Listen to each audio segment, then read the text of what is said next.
Hi, welcome back to My Life with Plants. I'm Newman. Let's have a look at some cacti that stay out here every winter, all year long. It's winter here in Japan. And first we're going to have a look at this Mammillaria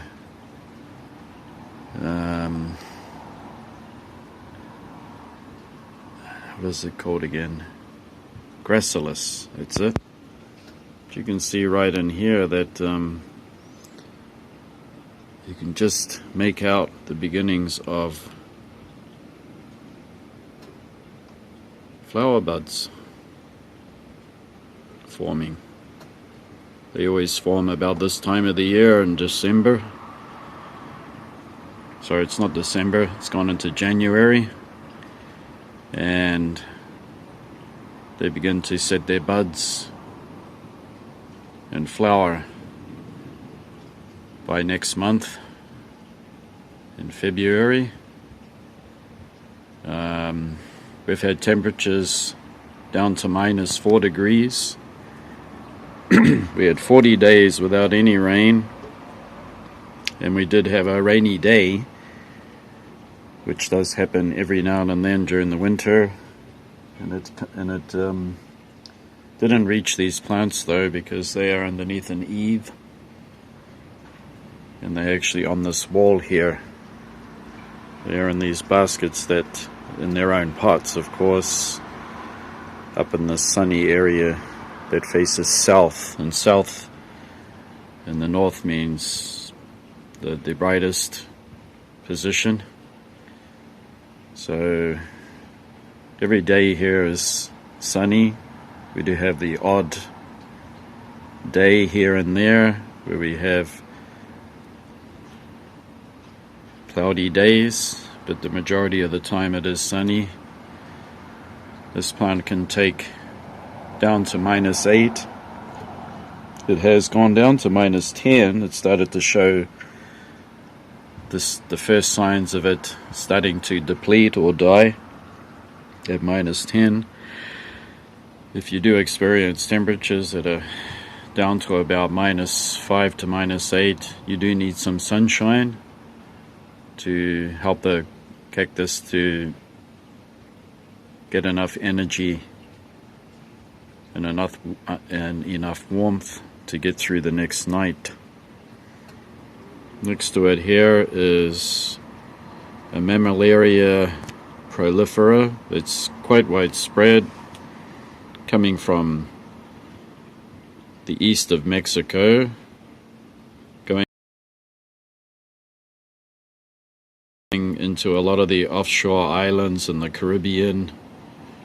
Could be even found in coastal Venezuela and Colombia, for all we know. But there are a lot of islands around there. Curaçao,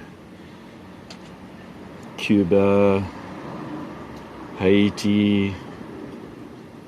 There's just so many islands there, and this one is also another one that does well here in the winter. You will even find this growing in shallow terracotta pots on people's walls. However, it does not like a lot of moisture during the winter. It will rot, but it does like to be watered every now and then, every couple of weeks or so in the winter. And I'm pretty sure this is a spring flowering cactus, so I won't set any buds yet. Next to it is Boxana, Mammillaria Boxana. This one's been doing really well so far during the winter. I didn't realize how cold hardy these are, but it seems to be doing really, really well up here. This position, however, up here is quite shaded during the summer, because when the sun does come out it's extremely hot. So this one's been doing really well too. We continue along to this Gymnocalycium here. This is Gymnocalycium horstii. And something interesting is it's showing the signs of the plant trying to get rid of excess fluids inside the cactus so it can withstand more winter lows. Why do cacti do this, or why do any plants do it? Because water freezes and you get down to 0 degrees or just close to 0. And another reason is that once it does push all the water out of its tissue, it's just left with the mineral part of its tissue, and the minerals being salts, which are very, very hard to freeze, and they freeze at much, much lower temperatures. So this is quite normal for it to do that. The worst thing I can do is to spin it or move it around. It could stress it out more, so I'll just leave it. And these are found outside here in Japan, even without any cover at all. This one is Matudai, Mammillaria matudai, which is fine in the cold temperatures as long as it gets some sunshine a few times a week. Matudai is famous with collectors for its elongated growth, and it kind of flops over and becomes pendant. And so a lot of growers will actually grow this upside down in a pot, so it's growing out from the bottom, which is pretty neat too. This is a Gymnocalycium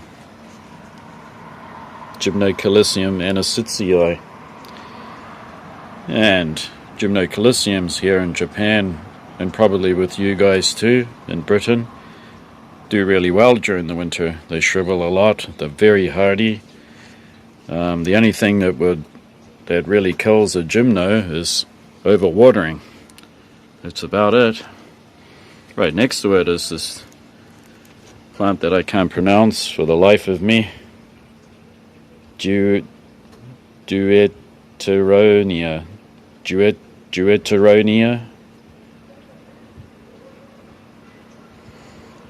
Kuroransa. It's a subspecies. A lot of you will recognize this, or you probably have seen it as big mounds growing in shallow terracotta pots. And this is your desert bromeliad. Looks a lot like a dickia in a lot of respects. It is found in northern Argentina in the desert areas where it grows as a lithophyte.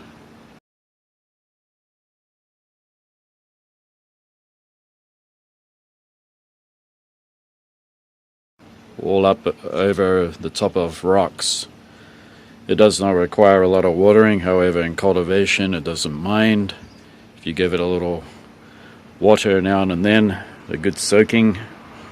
So this one actually had a good water about 2 weeks ago, and it's getting a bit dry. I might give it another one, but I won't water it if we have overcast weather, because it'll just become totally dormant.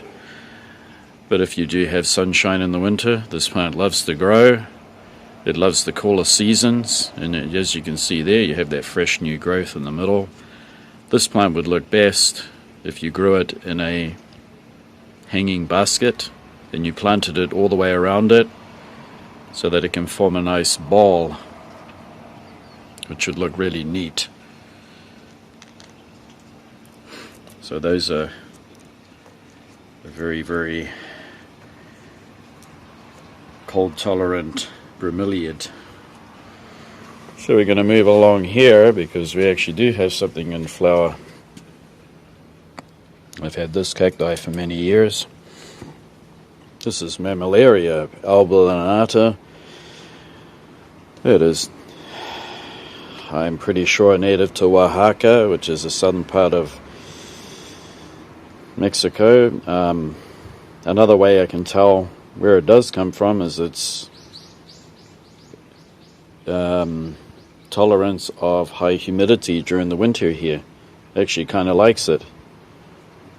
And its native habitat is very, very humid, but it is not quite a semi-desert. These plants kind of grow just out of the semi-desert in quite vegetated areas, but on limestone and rocks, so they do get quite a lot of water during the summer. However, in the winter it doesn't get as much water, but it does require some. So every couple of weeks I will give it a good water, as long as we're getting some sunshine, and it'll set buds and flower.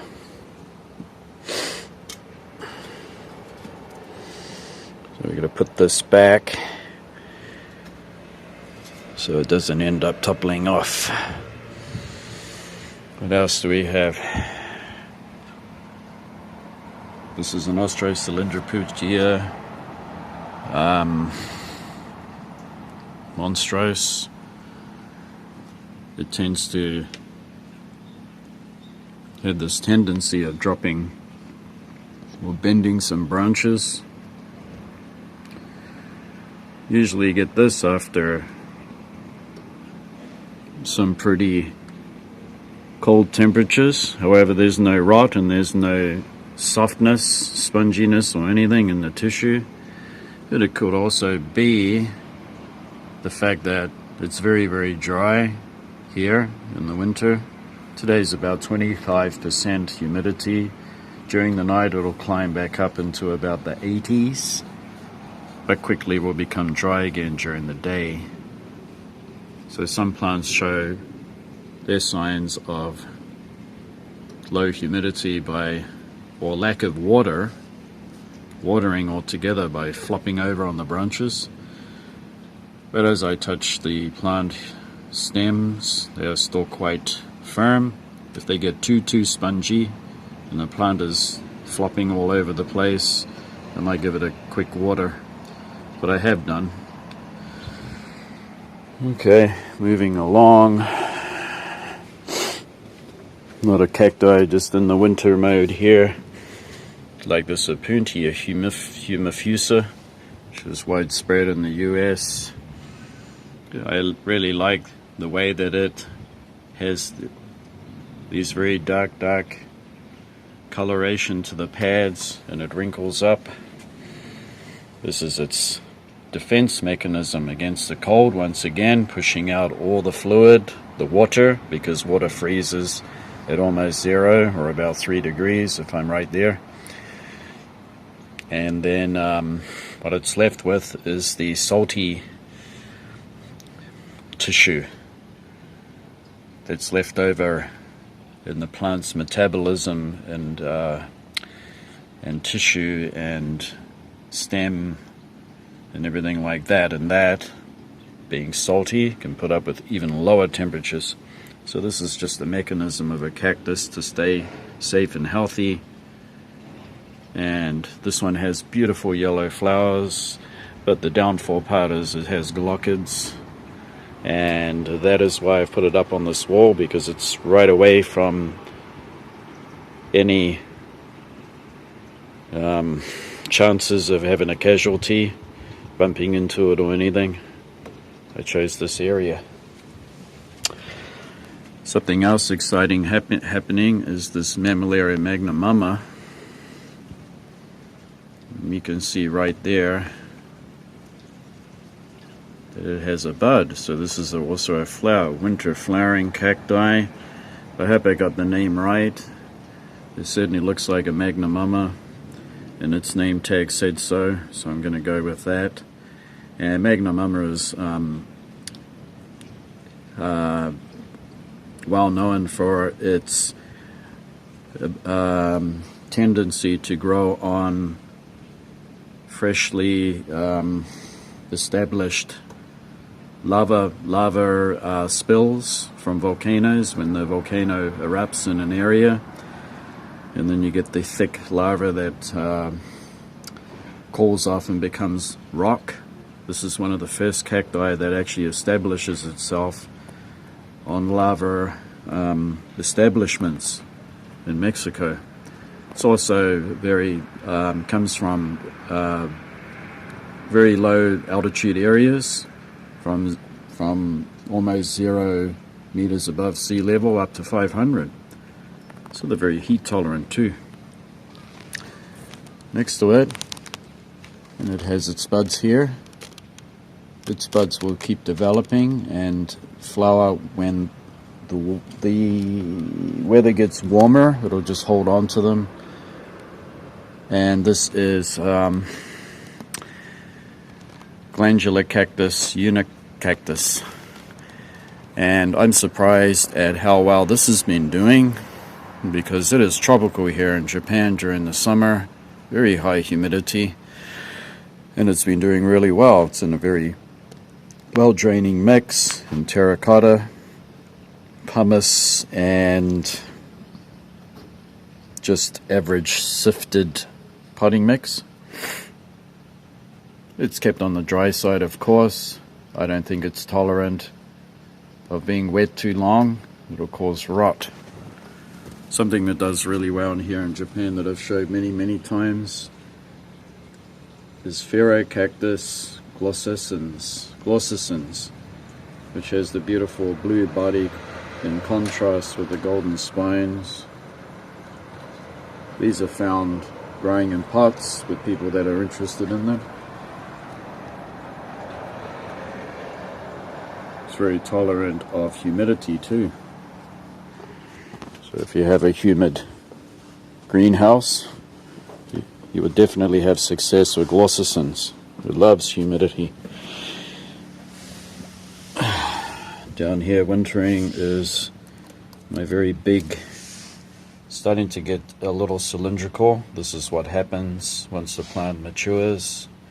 It will start to get more cylindrical in growth habit. It's not losing its form at all. This is natural for it. And it'll start clumping eventually. Acanthocalicium, spiniflorum variety, violacea. And why do I love this cactus? Because it has beautiful pink flowers, magenta pink. Is it magenta? I think it's magenta. Yeah, and they're quite unusual looking flowers. They're very beautiful. I love its spines too. It's very cold tolerant. Even if we do get snow, which can be, you can have up to 2 snowy days, this one will be absolutely fine, covered in snow, no problem. Alright, overwintering here, you see these Mammillaria elongatas, which do really well in the winter here. They even put out some more growth even in the colder months, and they do require a little bit of water. They are not tolerant of being bone dry for too long, though you should let them dry out in between waterings, but don't let them go on and on and on for too long in the winter. They will get the tendency to get dry rot, or to preserve the plant from total death, it will deliberately rot off some branches to save itself from perishing. So you should give it some water, even if you missed it, so that you don't lose any branches in the winter. It does come from an area of Mexico that's really high altitude, actually, over 1,000 meters above sea level. There gets a fog that rolls in every night, where the humidity can go almost up to 100%, and it condenses all over the body of the cactus, and it gets a lot of water. So don't be afraid to mist it with a squirting gun with water every 3 days. Give it a light spray. It'll help it a lot. That's how it naturally grows. And in the summertime you can give it a good watering in the roots there. Yeah. Anyway, I think that's all for now. There's a nice gracilis there. It's actually my mother plant that I got all those babies off. One of my favorites. There are plenty more cacti to update later on, but for now we're going to leave it with that. If you have any questions, let me know. If you want to know something about which ones are my coldest tolerant, which are cacti that love tropical humid weather, but don't forget that it is not humid at all in the winter here. It's dry. Okay, down there, look, we've got an Oreoceros trollii that I bought finally. I've had it for about 9 or 10 months now. Overwinters perfectly, and surprisingly humid, sticky summers, it doesn't mind it one bit. Doesn't have any effect, doesn't damage the tissue or the body, because in its natural environment there is humidity during the summer. Anyway, that's all for now. Thanks for watching, and we'll see you again next time. Bye bye.